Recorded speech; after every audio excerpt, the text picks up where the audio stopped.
Hi ಗೆಳೆಯರೆ, ಎಲ್ಲರಿಗೂ ನಮಸ್ಕಾರ. ಮೊಹಮ್ಮದ್ ಸಿರಾಜ್ ಈಗ DSP. ಟೀಮ್ ಇಂಡಿಯಾಗೆ ಹೇಳ್ತಾರ ಗುಡ್ ಬೈ. RCB ಅಭಿಮಾನಿಗಳಿಗೆ ದೊಡ್ಡ ಶಾಕ್. ಹೀಗೆ ಇದರ ಬಗ್ಗೆ ಹೇಳುತ್ತೇನೆ. ನಮ್ಮ ವಿಡಿಯೋ ಇಷ್ಟವಾದರೆ ಲೈಕ್ ಮಾಡಿ ಮತ್ತು ಸಬ್ಸ್ಕ್ರೈಬ್ ಮಾಡಿ. ಟೀಮ್ ಇಂಡಿಯಾದ ವೇಗಿ ಮೊಹಮ್ಮದ್ ಸಿರಾಜ್ ತೆಲಂಗಾಣದ DSP ಆಗಿ ಅಧಿಕಾರ ವಹಿಸಿಕೊಂಡಿದ್ದಾರೆ. ಟೀಮ್ ಇಂಡಿಯಾ ಪರ ಅಂತಾರಾಷ್ಟ್ರೀಯ ಕ್ರಿಕೆಟ್ನಲ್ಲಿ ಮಾಡಿದ ಸಾಧನೆಗಾಗಿ ತೆಲಂಗಾಣ ಸರ್ಕಾರ ಸಿರಾಜ್ ಅವರಿಗೆ ಗೌರವಾನ್ವಿತ DSP ಹುದ್ದೆ ನೀಡಿದೆ. 2024ರಲ್ಲಿ T20 ವಿಶ್ವಕಪ್ ಗೆದ್ದ ಭಾರತ ತಂಡದಲ್ಲಿ ಮೊಹಮ್ಮದ್ ಸಿರಾಜ್ ಕೂಡ ಭಾಗಿಯಾಗಿದ್ದರು.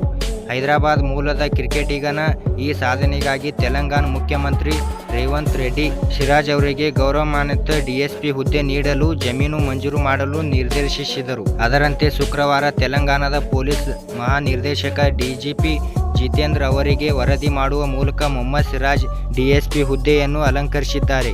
ಈ ನೇಮಕದ ಬೆನ್ನಲ್ಲೇ ಸಿರಾಜ್ ಟೀಮ್ ಇಂಡಿಯಾವನ್ನು ತೊರೆಯಲಿದ್ದಾರೆ ಎಂಬ ಪ್ರಶ್ನೆಯೊಂದು ಹುಟ್ಟಿಕೊಂಡಿದೆ. ಏಕೆಂದರೆ ಸರ್ಕಾರಿ ಉದ್ಯೋಗ ಸಿಕ್ಕ ಹಿನ್ನೆಲೆಯಲ್ಲಿ ಸಿರಾಜ್ ಅವರಿಗೆ 1 ಲಕ್ಷ ರು ಅಧಿಕ ವೇತನ ದೊರೆಯಲಿದೆ.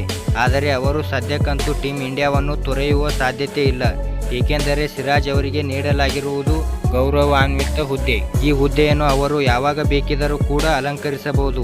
ಆದರೆ ಟೀಮ್ ಇಂಡಿಯಾದಿಂದ ನಿವೃತ್ತರಾದ ಬಳಿಕ ಅವರು DSP ಆಗಿ ಕಾರ್ಯನಿರ್ವಹಿಸಬಹುದು. ಹಾಗಾಗಿ ಸಿರಾಜ್ ಸದ್ಯಕ್ಕಂತೂ ಉಪ ಪೊಲೀಸ್ ವರಿಷ್ಠಾಧಿಕಾರಿಯಾಗಿ ಕಾಣಿಸಿಕೊಳ್ಳುವುದಿಲ್ಲ. ಬದಲಾಗಿ ಅಂತಾರಾಷ್ಟ್ರೀಯ ಕ್ರಿಕೆಟ್ನಲ್ಲಿ ಮುಂದುವರಿಯಲಿದ್ದಾರೆ.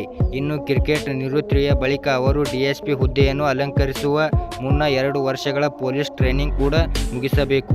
ಇದಾದ ಬಳಿಕವಷ್ಟೇ ಅವರು ಅಧಿಕೃತವಾಗಿ ಉಪ ಪೊಲೀಸ್ ವರಿಷ್ಠಾಧಿಕಾರಿಯಾಗಿ ಅಧಿಕಾರ ವಹಿಸಿಕೊಳ್ಳಬಹುದಾಗಿದೆ. ಹೀಗೆ ಇದರ ಬಗ್ಗೆ ಹೇಳಿದ್ದಕ್ಕೆ ನಮ್ಮ ವಿಡಿಯೋ ಇಷ್ಟವಾದರೆ ಲೈಕ್ ಮಾಡಿ ಮತ್ತು ಸಬ್ಸ್ಕ್ರೈಬ್ ಮಾಡಿ ಮತ್ತು ಹೇಗೆ ಆಗಿದೆ ಎಂದು ಕಮೆಂಟ್ ಮಾಡಿ ಮತ್ತು ಶೇರ್ ಮಾಡಿ. ಎಲ್ಲರಿಗೂ ನಮಸ್ಕಾರ.